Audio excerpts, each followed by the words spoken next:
আসসালামু আলাইকুম রহমতুল্লাহি ওবারাকাতু। কেমন আছেন সবাই? আশা করছি সবাই ভালো আছেন। আলহামদুলিল্লাহ, আপনাদের দোয়ায় আমিও আলহামদুলিল্লাহ ভালো আছি। তো আজকে যে বিষয়টা নিয়ে একটু কথা বলবো সেটা হচ্ছে একটু আলাদা।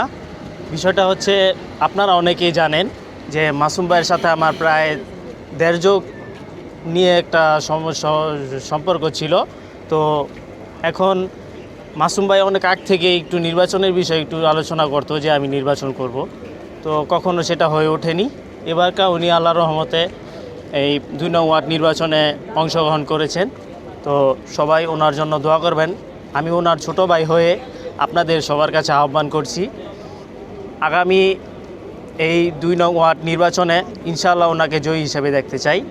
আর আমার পুনাইনগর এলাকাবাসীর কাছে আমি বলতে চাই যে আপনারা সকল ধরনের ভেদাভেদ ভুলে গিয়ে, দুঃখ কষ্ট সব ভুলে গিয়ে মাসুম ভাইয়ের পাশে থাকবেন।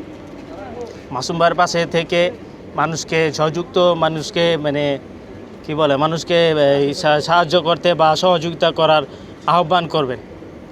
তো এই বলে আমি আমার কথা শেষ করছি। আসসালামু আলাইকুম রহমতুল্লাহি ওবারাকাতু।